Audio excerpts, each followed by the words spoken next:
everybody, this is the constable here, yeah? He doesn't support, with his religion, doesn't support the LGTB, but he supports them today. Anyway, I am here with James, that student of Tyranny, all the way from Cardiff, Wales. Why are you here today now? Well, I came down yesterday for the Turning Point UK event. Thought I'd get a hotel for a couple of days and I'd come support Posey as well. Because this, we need to support people like Posey who are real feminists, who are speaking out against this trans women agenda, which is a pro-man, anti-women agenda. It is, right? It not only is it a Marxist belief, it shuts down debate and all of that, but it also, they attack women. That's what they do. They come here and they start fights with women, usually just holding signs in front of the men like they did to me, and then they go and attack the women. Because that's what it is. It's a movement of women hate. They used to say that the Proud Boys was actually a toxic masculinity kind of movement. But this here, the amount of males here, the amount of abuse that I got, I just went up to ask one question. I said, why are you here today? And I got 4 umbrellas in my head, and I got all these police officers here coming to help them out. Okay, so this, if anything, is a toxic masculinity, because all I can see is men here. But these men are saying that they're females. How can we counter that? Well, it's a good point you bring up there about toxic masculinity, because that's an agenda pushed by the left, isn't it? Yeah. They all claim we're toxic males for acting masculine at all, but then they're all men shutting down women. We're also toxic for supporting women who, on the other side, Posey Parker went out for letting women speak. We're actually classed as toxic masculines there as well. Exactly, and we are having a few victories in this movement right now. I mean, wasn't it recently there was a cycling, the national cycling competitions, they said that trans women cannot compete in women's cycling unit, right? So we are having victories slowly but surely, and Antifa, I mean, they may be big in numbers, but we've got the truth on our side. We've got the facts on our side.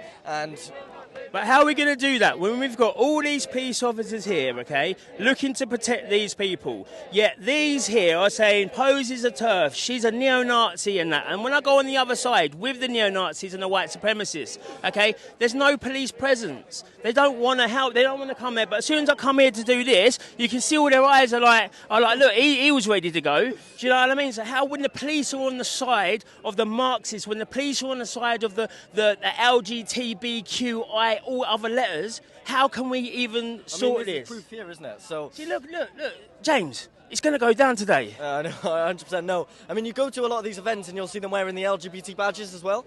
I mean, they're meant to be politically neutral. We're not seeing that at all in this country. Or the thin blue line. That's important as well, because that should be neutral when they're defacing the Union Jack, because they're saying they support police officers. We all would say we support police officers, but again, it's political. It's a little organisation around when they should just be here saying, do you know what, I don't care who you are.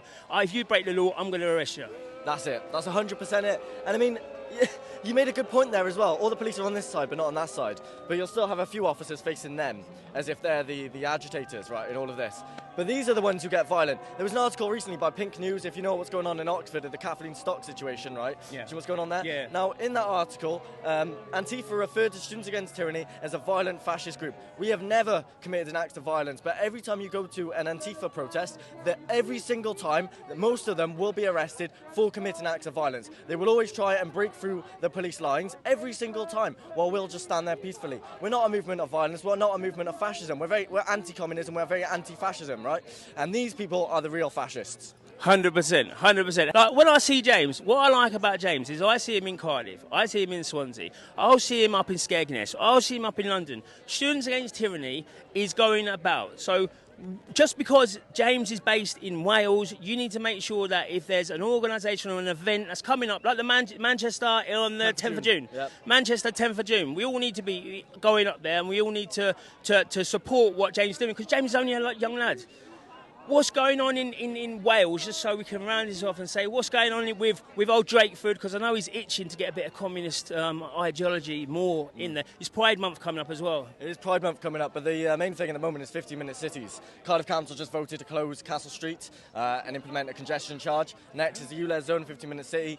Swansea Council has also talked about 15-minute city, so it's Bridgend Council.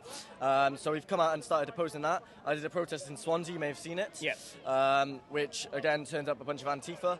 All go to my university, all sit in the same lessons as me, all live in the same accommodation as me. If I can do it, you guys can too. Right? 100%. And I'm one of the biggest people of doing it, but now I've got my rail pass, so I am good to go. Finally, what do you think it's going to be more worse for society, 15-minute cities or these type of nonsense. It goes hand in hand, doesn't it? But the problem with this is about the weakening of men. I saw this interview Tommy did, and he explained that the estrogen people used to have at age 30, they now have at age 60. And that's from not only the food we eat, but people are vaping, and there's all sorts of issues, and it's kind of and even the pill, because that's ended up in our water, it's all contributing to the weakening of society and the weakening of men. And this entire trans movement is weakening men. It's telling them, oh, you can be women, you need to cut off your penis, you need to take these estrogen pills and all of that. And it's all about weakening men, so they can't stand up for society, they can't protect the women and children. And what we're seeing as a direct result of that is this whole trans agenda infiltrating schools. And now we're seeing 15-year-olds, 7-year-olds identifying as non-binary and mutilating themselves to later find out that they're gay, not trans. 7 to 10 years later, after they take get this irreversible, life-changing surgery, they are going to commit suicide. Statistically, that's how it works, right? Yeah. So I'd say this is a massive part of this whole agenda, is weakening men so they don't fight back. Yeah, 100%. The mutilating children. And the last time that we spoke about mutilating children, it was with the Islamic community, and there was a huge uproar about that. But this, it seems to be that the men are just saying, well, let them be, and that, but it's not, because it's in your schools.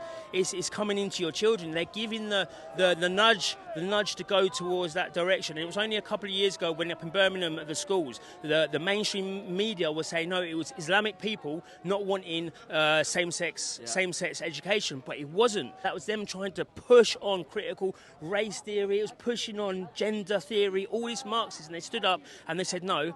But then the mainstream media, they changed it to it's all about Islam. So we would then say, do you know what, yeah? You've got to live by our rules. Yeah, 100%. And, I mean, Islam, a lot of the Muslims are standing up to this curriculum in schools. I've seen PCP Wales, do you know if they are? Yeah. So, Kim and all that. Yeah. If you go to any of their events, they're mostly supported by Muslims. Let men be men without having the toxic masculinity label attached to them. And men cannot be women. Men should not be in women's spaces. Men should not be in women's prisons. Men should not be in women's toilets. And, that's basically what we're about. So That's it. You heard it here first. Thank you for your time, James. Really Thank you, mate. appreciate it, Dan. Great to Nice see you, one. mate. And you, bruv. And you.